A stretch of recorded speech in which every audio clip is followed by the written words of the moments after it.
শিক্ষক নিয়োগ দুর্নীতি মামলায় ইডির হাতে ফের গ্রেপ্তার জীবন কৃষ্ণ সাহা। সোমবার জীবন কৃষ্ণ সাহাকে 6 দিনের ইডি হেফাজতের নির্দেশ দিয়েছে ব্যাংশাল আদালত।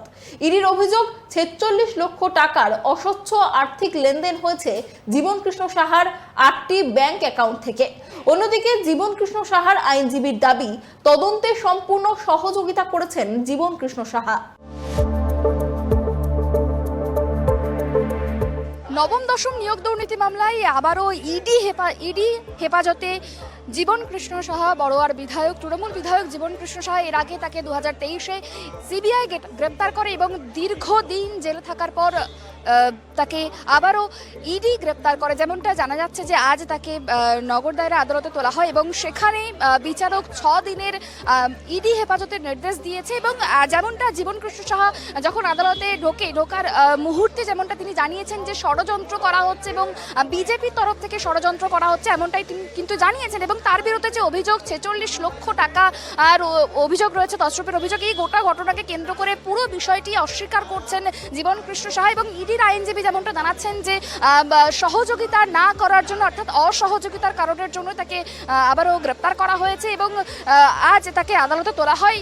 বিচারক 6 দিনের ইডি হেফাজতের নির্দেশ দিয়েছে এবং গোটা বিষয়টা বিচারাধীন এবং জিজ্ঞাসাবাদ চলবে। ইডি জানতে চাইবে যে তিনি কেন পালানোর চেষ্টা করছিলেন। যেমনটা জানা যাচ্ছে যে যখন তাকে বাড়িতে যান ইডি আধিকারিকেরা, তখন তিনি পালানোর চেষ্টা করেন এবং তার ফোন ছুড়ে দেওয়ার একটা অভিযোগ উঠেছে। যদিও বা গোটা বিষয়টি তার আইনজীবী অর্থাৎ জীবন কৃষ্ণ সাহার আইনজীবী অস্বীকার করেছেন এবং তিনি বলছেন যে এই যে গোটা বিষয় বা অভিযোগ করা হচ্ছে ইডির পক্ষ থেকে, তা কোনো রকমভাবে ভিডিওগ্রাফি করা নেই, অর্থাৎ উপযুক্ত প্রমাণ নেই যে তিনি পালানোর চেষ্টা করেছেন বা তার যে মোবাইল ফোন লুকিয়ে দেওয়ার বা ফেলে দেওয়ার চেষ্টার অভিযোগ উঠছে, গোটা বিষয়টার কোনো রকম প্রমাণ নেই, এমনটাই কিন্তু জানাচ্ছেন।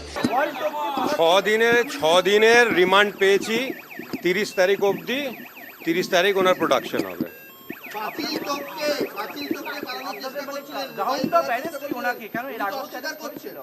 উনি অস্বীকার করলে কি হবে? যা আমরা লিখেছি সেইটাই সত্যি।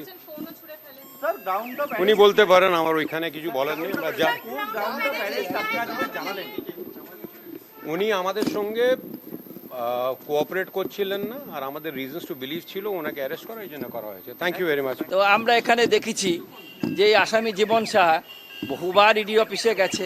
ইডি অফিসের আর্লিয়ার যে কোশ্চেনগুলো ছিল তার রিপ্লাই দিয়েছে।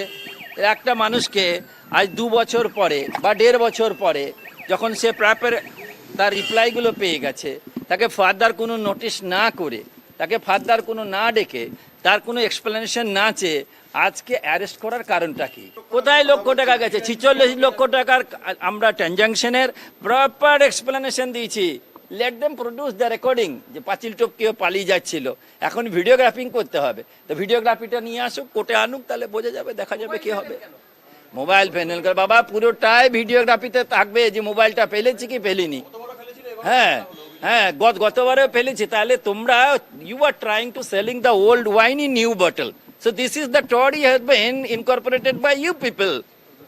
ক্যামেরায় বরুণ ভান্ডারীর সঙ্গে সুপর্ণা ঘোষের report, tribe TV Bangla, Kolkata.